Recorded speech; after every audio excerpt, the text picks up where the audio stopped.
Hello दोस्तों, आप सबका बहुत बहुत स्वागत है, अभिनंदन है। एसएससी जीडी एग्ज़ाम 2025 साथीगण, आज आपके 6 फरवरी है। और दोस्तों, आज के पहले शिफ्टों में किस प्रकार से क्वेश्चन पूछा गया था, आइए दोस्तों इस क्लास में चर्चा करने वाले हैं। और दोस्तों, अगर आप आने वाले दिनों में एग्ज़ाम है दोस्तों, तो आपके लिए बेस्ट क्लास होगा दोस्तों। आप इसी लेवल के साथ पढ़ के जाइए दोस्तों, आपके लिए बहुत आसान होगा एग्ज़ाम में, है ना। तो साथीगण, पहला क्वेश्चन है कि महालोबिस मॉडल का संबंध बेसिकली किस पंचवर्षीय योजना के साथ जोड़ा गया था। तो साथीगण, दूसरा पंचवर्षीय योजना बेसिकली महालोबिस मॉडल पर आधारित था। साथीगण, अगर मैं बात करूं दूसरा पंचवर्षीय योजना, तो आपके 1956 से लेकर 61 के बीच चला था। इस पॉइंट को याद रखिएगा। और साथीगण, दूसरा जो पंचवर्षीय योजना हुआ था, सो बेसिकली उद्योग पे आधारित था। ये भी आपके एग्जाम में हमेशा क्वेश्चन पूछा जाता है। साथ ही अगर मैं बात करूं कि दूसरी पंचवर्षीय योजना जो कि 1956 से 61 यानी कि प्रोफेसर पीसी महालोबिस द्वारा यानी कि प्रतिपादित विकास युक्त पर निर्भर है। और इस योजना में भारी एवं आधारभूत उद्योग पर विशेष बल के साथ तीव्र औद्योगिकरण को यानी कि सर्वोच्च प्राथमिकता दी गई थी। तो दोस्तों, हमेशा आपके एग्जाम में पंचवर्षीय योजना से क्वेश्चन बहुत पूछा जाता है। उसी तरह से अगर मैं बात करूं दोस्तों कि फर्स्ट पंचवर्षीय योजना, तो बेसिकली हेरल्ड डोमर मॉडल पे आधारित था, जो आपके 1951 से 56 के बीच चला था। और यही दोस्तों आपकी 2025 के ही एसएससी जीडी में पूछ लिया कि पहली पंचवर्षीय योजना किसके कार्यकाल में शुरू किया गया था। तो पंडित जवाहरलाल नेहरू के कार्यकाल में पहली पंचवर्षीय योजना शुरू किया गया था। तो इस पॉइंट को भी याद रखिएगा। और बेसिकली दोस्तों 12 के 12 पंचवर्षीय योजना आपको याद रखनी चाहिए। फर्स्ट पंचवर्षीय, सेकेंड, थर्ड, फोर्थ, हमेशा इनसे क्वेश्चन आपके एग्जाम में पूछा जाता है। अगला क्वेश्चन साथीगण कि चापचारकूट बेसिकली भारत के किस राज्य का एक प्रसिद्ध त्यौहार है। तो साथीगण, आपके मिजोरम से संबंधित चापचारकूट है।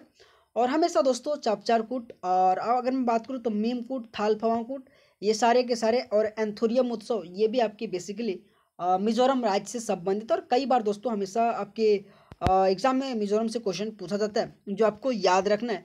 लेकिन साथीगण, आइए कुछ इंपॉर्टेंट आपके एग्जाम के लिए जानते हैं कि और भी क्या क्या क्वेश्चन पूछा जा सकता है। तो सबसे पहले मैं अगर आंध्र प्रदेश की बात करूं, तो दशहरा, युगादि और डेक्कन महोत्सव और ब्रह्मोत्सव, ये सारे के सारे दोस्तों आपके आंध्र प्रदेश से इंपॉर्टेंट है। और दोस्तों, मैं कह रहा हूँ ना कि जितने भी क्वेश्चन लाए हो आपके एसएससी जीडी में क्वेश्चन पूछा गया है। और साथीगण, आप सबको क्लास अच्छा लगे और इसका एक्सप्लेन भी आपको अच्छा लगे ना दोस्तों, तो प्लीज़ दोस्तों इस वीडियो को लाइक करना, और हो सके तो दोस्तों इसी तरह से वीडियो पाने के लिए चैनल को जरूर सब्सक्राइब करना, है ना। अरुणाचल प्रदेश से अगर मैं बात करूं दोस्तों, तो बोरीबूट बहुत इंपॉर्टेंट है। और साथ ही दोस्तों लोसर और सोलुंग और मोपिन और मोनपा उत्सव, ये भी दोस्तों आपके अरुणाचल प्रदेश से बहुत इंपॉर्टेंट क्वेश्चन बनेगा।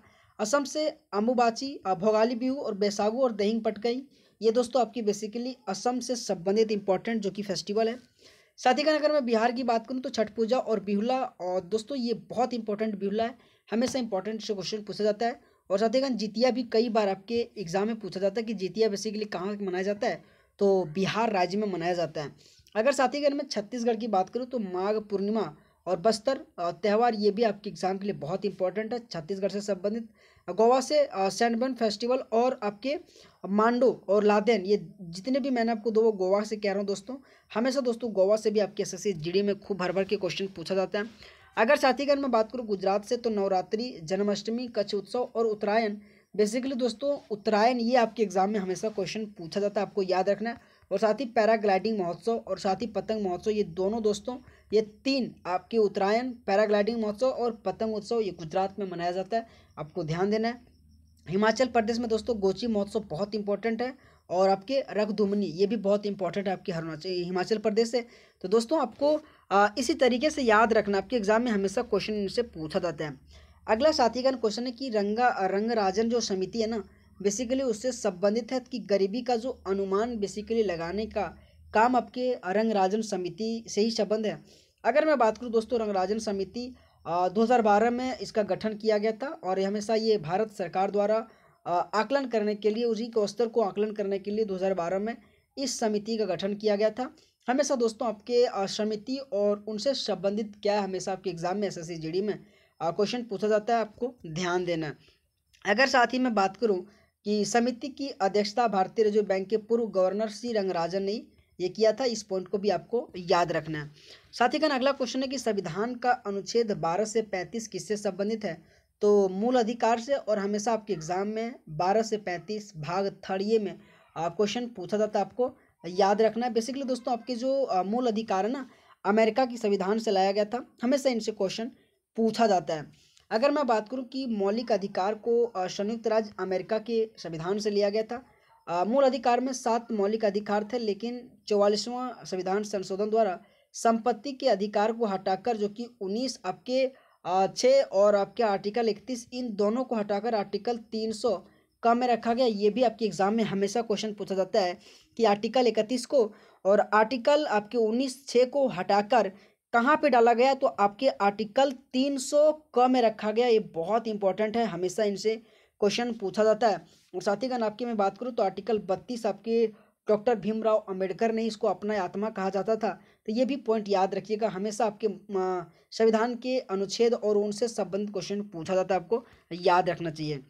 साथ ही अगर मैं बात करूँ अगला क्वेश्चन कि रामानंद वी राघवन निम्नलिखित में से किस संगीतकार वाद्य यंत्र से संबंधित है, तो बेसिकली मृदंग से। बहुत इंपॉर्टेंट दोस्तों आपके रामानंद वी राघवन। और ये दोस्तों जितने भी आज का क्वेश्चन मैंने लाया ना, सारा का सारा दोस्तों आपके एसएससी जीडी के 6 तारीख के पहले शिफ्टों का क्वेश्चन है दोस्तों। अगर साथीगण मैं बात करूँ कुछ इंपॉर्टेंट तो आपके सितार से, तो आपके पंडित रविशंकर जो आपके एग्जाम के लिए बहुत इंपॉर्टेंट है, जिन्हें 1999 में भारत रत्न से नवाजा गया था। कई बार दोस्तों आपके एग्जाम में क्वेश्चन पूछा जाता है। अगर दोस्तों सितार से मैं बात करूं तो पंडित रविशंकर की बेटी आपके अनुष्का शंकर, इसे भी आपको याद रखना, हमेशा भी आपके अनुष्का शंकर से क्वेश्चन पूछा जाता है, आपको ध्यान देना है। साथीगण अगर मैं बात करूं आपके एग्जाम में हमेशा तबला से क्वेश्चन पूछा जाता है, उसमें से सबसे बड़ा नाम दोस्तों जाकिर हुसैन। जाकिर हुसैन इसलिए इंपॉर्टेंट बनता है दोस्तों कि आपके एग्जाम में इनका निधन हुआ है, और अगर दोस्तों इनका निधन हुआ तो एसएससी खूब पूछता है, तो आपको याद रखना कि जाकिर हुसैन बेसिकली तबला वादक से संबंधित है। अगर दोस्तों मैं बात करूँ गुदई महाराज, ये भी बेसिकली तबला वादक से संबंधित है। समता प्रसाद, ये भी दोस्तों आपकी बेसिकली तबला वादक से संबंधित है।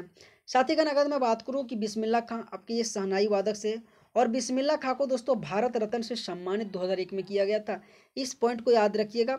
और दोस्तों ये कई बार का क्वेश्चन पूछा गया कि बिस्मिल्लाह खां को भारत रत्न से कब सम्मानित किया गया था, तो 2001 में। और दोस्तों 2001 में ही दोस्तों आपके लता जी मंगेशकर को भी भारत रत्न से सम्मानित किया गया था, इस पॉइंट को भी याद रखिएगा।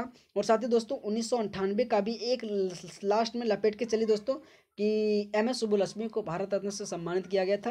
ये दोस्तों जितने भी मैं आपको एक्स्ट्रा इन्फॉर्मेशन दे रहा हूँ आपके एग्जाम के लिए बहुत इंपॉर्टेंट है, आपको याद रखना है।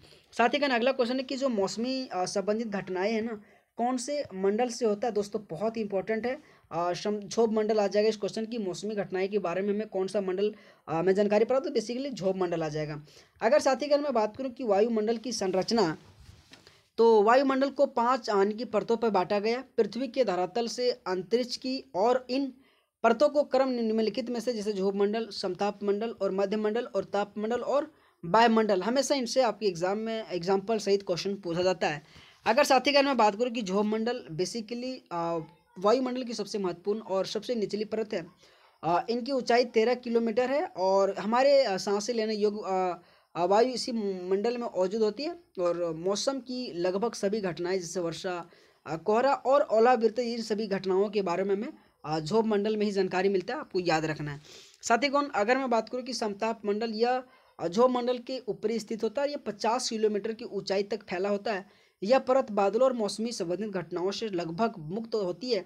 और हवाई जहाज बेसिकली कौन से मंडल पे उड़ाया जाता है, तो समताप मंडल पे उड़ाया जाता है, ये आपको याद रखना है। साथीगण अगर मैं अगला क्वेश्चन की बात करूं कि चीन में सबसे ज़्यादा कौन सा धर्म है, तो आपके ईसाई धर्म आ जाएगा।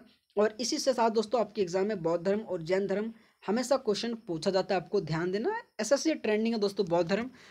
अगर मैं बात करूँ दोस्तों कि चीन की आधिकारिक रूप से नास्तिक देश है, और चीन की सत्ताधारी कम्युनिस्ट पार्टी किसी भी धर्म को नहीं मानते हैं और नास्तिक विचार को तवज्जो देती है।